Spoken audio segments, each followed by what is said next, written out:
আজ যে গল্পটা আমি শোনাতে যাচ্ছি সেটা কেবল একটা ভূতের গল্প নয়, এটা এমন এক অভিশাপের কাহিনী যেটা প্রজন্মের পর প্রজন্ম ধরে বয়ে চলেছে। গ্রামের বুড়োরা আজও নাম নিতে ভয় পায় কালার ভিটে। কেউ বলে নদীর ধারে ওই লাউ নাকি ভূতেদের ঘর, কেউ বলে সেটা মানুষের রক্তে বেঁচে থাকে। কিন্তু সত্যিটা কি সেটা জানার জন্যই এক রাত্রে দুই বন্ধু সেখানে গিয়েছিল। তারপর যা ঘটেছিল সেটা আজও গ্রামের লোকেরা ভুলতে পারেনি। চলো গল্পটা শুরু করা যাক। আমাদের গ্রামে একটা পুরনো ভিটে আছে, লোকেরা যাকে ডাকে কালার ভিটে। বহু বছর ধরে সেখানে কেউ থাকে না। ভিটেটা নদীর ধার ঘেঁষে, চারপাশে ঝোপঝাড় আর এক পাশে শুকনো বাঁশবন। ভিটের মাঝখানে একটা ভাঙাচোরা কুড়ে ঘর, তার ছাদের খুঁটিতে ঝুলছে এক বিশাল শুকনো লাউ।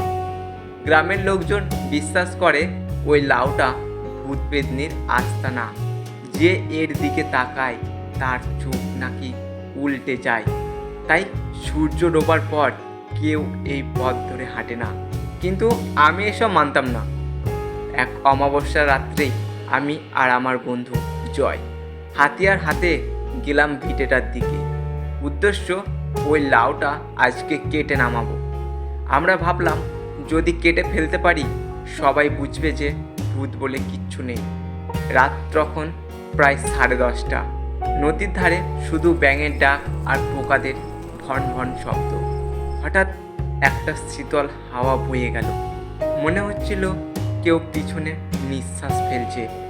আমরা যখন কুড়ে ঘরের সামনে পৌঁছালাম, লাউটা যেন দুলছিল, কিন্তু আশেপাশে বাতাস বইছিল না। জয় হাসতে হাসতে দাটা তুলে নিল আর লাউটার ডগায় এক কোপ মারল। সাথে সাথেই ভেতর থেকে শো করে শব্দ বেরোলো, যেন অনেকগুলো মানুষ একসাথে দীর্ঘশ্বাস ফেলল। লাউটা ফেটে গিয়ে ভেতর থেকে তরল কিছু পড়তে লাগলো। আলোয় দেখলাম সেটা জল নয়, রক্তের মতো লাল। মাটিতে পড়তেই সব ছড়িয়ে গেল। আমরা আতঙ্কে পিছিয়ে আসছিলাম। ঠিক তখন ঘরের ভেতর থেকে ভেসে এলো এক ভাঙা গলা।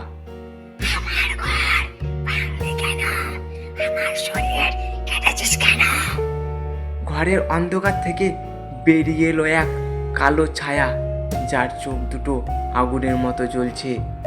জয় তখন দৌড়ে পালাতে লাগলো। আমি পেছনে তাকাতেই দেখলাম ছায়াটা তার গায়ে ঝাঁপিয়ে পড়ছে। জয় আরও চিৎকার করতে লাগলো। মুহূর্তেই তার শরীর গলে গিয়ে কাদা হয়ে মাটিতে মিশে গেল। আমি প্রাণপণে নদীর ধারে ছুটলাম, কিন্তু মনে হচ্ছিল পথ শেষ হচ্ছে না। চারপাশে শুধু ফিসফিসানি। অবশেষে আমি কোনোভাবে নদীর পাড়ে পড়ে গেলাম। তারপর আর আমার কিচ্ছু মনে নেই। ভোর হলে গ্রামের লোকজন আমাকে অচেতন অবস্থায় খুঁজে পায়, কিন্তু জয়কে আর খুঁজে পায়নি কেউ। শুধু ভাঙা লাউটা আবার ঝুলছিল খুঁটিতে, ঠিক আগের মতো। আজও মাঝরাত্রে নদীর ধার দিয়ে গেলে লাউটার ভেতর থেকে ভেসে আসে গলার শব্দ।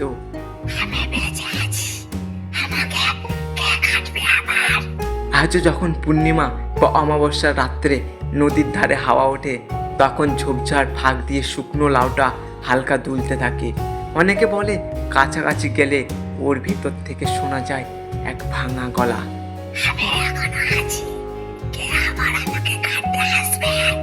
তাই যদি কখনো ভুল করেও কালার ভিটের পথে যেও, দূর থেকে তাকিও না ওই লাউটার দিকে, কারণ কে জানে ও এখনো কার জন্য অপেক্ষা করছে।